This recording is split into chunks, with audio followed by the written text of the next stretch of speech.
Vous avez vu des personnes louches dans les couloirs? Oui, en effet. Un gorille et une fouine? Non, un ours tout miteux. L'ours agissait de façon étrange. Eh bien, il portait un chapeau mou. Et c'est illégal? Non, mais c'est assez étrange pour un ours. Vous êtes Thomas Merlin de Gruber Electronics? Non. Alors vous n'avez pas besoin de ça. Vous connaissez un certain Marquet? Il est en quarantaine, Doc. Juste derrière cette porte-là. Marquet est l'homme que je suis venu voir. Je n'entrerai pas si j'étais vous. Il a la fièvre afteuse. Je dois rendre visite à mes patients. Pourquoi faire? La routine.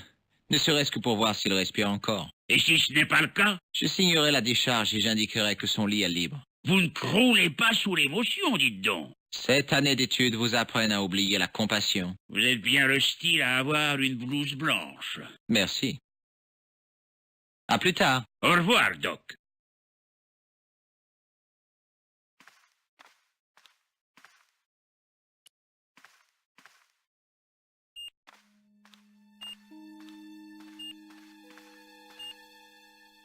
Marquet? Je suis Marquet. Je vous attendais. C'est vrai? Alors, qu'attendez-vous? Qu'on en finisse? Je veux simplement savoir ce que je dois faire avec la pierre précieuse. Le joyau de Lockmarn? Oui, là, dans ma poche. Je vous ai pris pour l'un des Hachashi. Vous vous trompez. Je n'ai jamais avalé la fumée. Alors, on vous a envoyé à ma place. C'est ça. Vous auriez du mal à aller en Irlande dans votre état. Que dois-je faire avec la pierre? Remettez-la au grand maître, et vite. Dites-lui que j'ai localisé le trépied.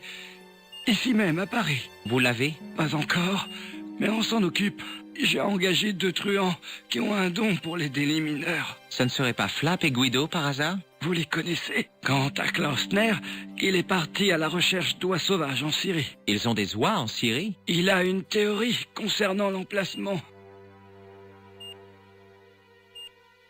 Assez d'excitation pour aujourd'hui, Monsieur Marquet. Que faites-vous ici? Je discute avec ce patient, bien évidemment. Monsieur Marquet est mon patient. Si R. Hagenmayer apprenait ça... Bon, j'y vais. De toute façon, j'avais eu tout ce que je voulais de Marquet.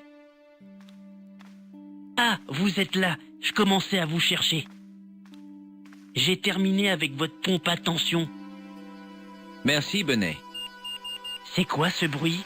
On dirait que quelqu'un a une crise cardiaque. Tout va bien. Le docteur est avec lui. Vous êtes sûr que c'était un docteur? Oui, monsieur. Il m'a montré sa carte. C'est le docteur Braille. Il n'y a pas de docteur Braille dans cet hôpital. C'est un imposteur. La porte est fermée. Aidez-moi, vous. Reculez, messieurs.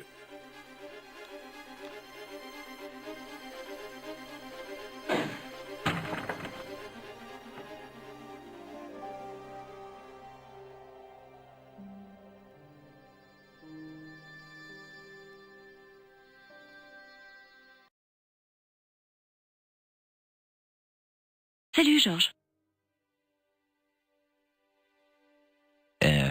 Ce n'est pas une bonne idée. Peut-être pas.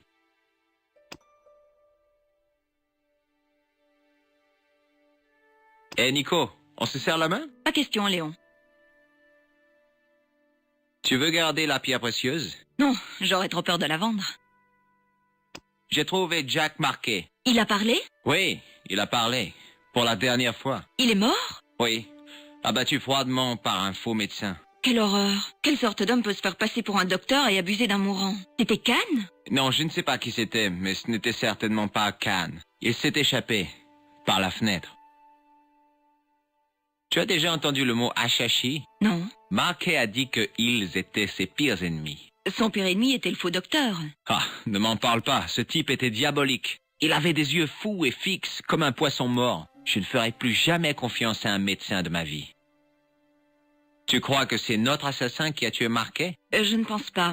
Il aurait pu l'éliminer la première fois. En plus, Marquet l'aurait reconnu. Il avait le cerveau farci de calmant. Il n'aurait même pas reconnu les 4 cavaliers de l'Apocalypse s'il s'était présenté à lui.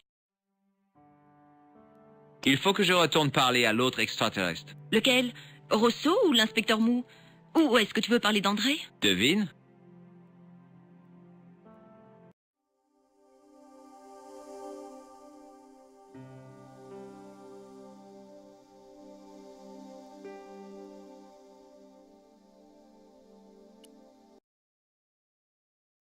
C'était le second de Rosso, le sergent Mou.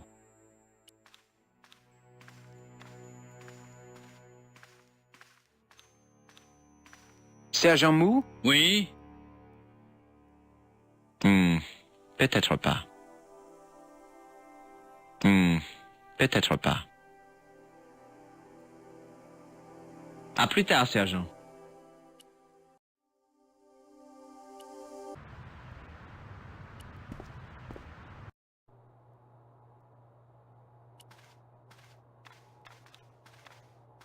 C'était un petit bonhomme au visage blafard avec des vêtements d'un goût douteux. Ma mère s'habillait comme lui. Excusez-moi. Oui, monsieur? Cette poudre blanche vous est familière? Pas du tout. Non. Merci pour votre aide.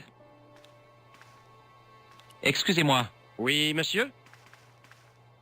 Vous savez quelque chose au sujet du chevalier du Temple? Absolument rien, monsieur. L'écriteau du trépied dit qu'il a été trouvé dans une commanderie de Templiers. Vraiment? Il n'y est fait aucune mention. Vous ne... Non, le petit, il m'a appris la dernière... Et si vous... C'est vrai, vous... À votre... Merci pour votre aide. Excusez-moi, vous êtes André Lobino? C'est moi. Vous voulez mon autographe? Non, on m'a dit que vous pourriez peut-être m'aider. Vous aider? Je m'appelle George Stobbart. J'aimerais avoir votre avis de professionnel. D'accord, allez-y. Vous reconnaissez cette poudre blanche, André? Non. Que pensez-vous de cet outil? Intéressant. Où l'avez-vous trouvé? Sur un chantier ici à Paris. Vraiment? Je n'avais pas remarqué qu'il y avait des fouilles actuellement dans la capitale. Le type sur la photo vous dit quelque chose? Non. Cette boîte d'allumettes vous dit quelque chose? Alamout. C'est le village où habitait la secte des assassins. Où est-ce? Dans une région qu'on appelait la Perse. Malheureusement, je ne suis pas très calé en géographie moderne. Une de mes cartes les plus récentes parle de l'Amérique comme d'une colonie anglaise. Regardez ce nez, Lobino. Il ne m'intéresse pas du tout. Que pensez-vous de cette carte? Rien. Que pensez-vous de ce tissu? Rien. Pas question. J'aimerais vous serrer la main. Pas maintenant, George. Que pensez-vous de ça? C'est la plus grosse pierre précieuse que j'ai jamais vue. Où l'avez-vous trouvée? C'est le coursier du professeur Pigram qui me l'a donné. Pigram? Le professeur Nigel Pigram? Il est en Irlande à la recherche des vestiges des Templiers, non? Il l'était, mais il a disparu. Pigram a trouvé ça en creusant? Oui, dans les vestiges d'une commanderie des Templiers. Vous pensez que ça pourrait être un élément du trésor des Templiers? Ah non, je ne pense pas. Vous n'êtes pas un de ces hallucinés qui affirment que l'ordre des Templiers existe toujours. Non, mais je suis ouvert à la discussion. Vous connaissez bien Pigram? Pas vraiment. Je l'ai rencontré à une conférence. J'aurais bien aimé discuter avec lui plus longuement, mais il était pressé. C'était quand? Cet été. En juillet, je crois. Vous connaissez le mot Achachi? C'est le nom des membres d'une terrible secte musulmane. C'est de là que vient le mot assassin. Elle a été formée en Perse au XIe siècle, peu avant les croisades. C'est-à-dire en même temps que les Templiers. Le chef des fidèles était le vieux de la montagne.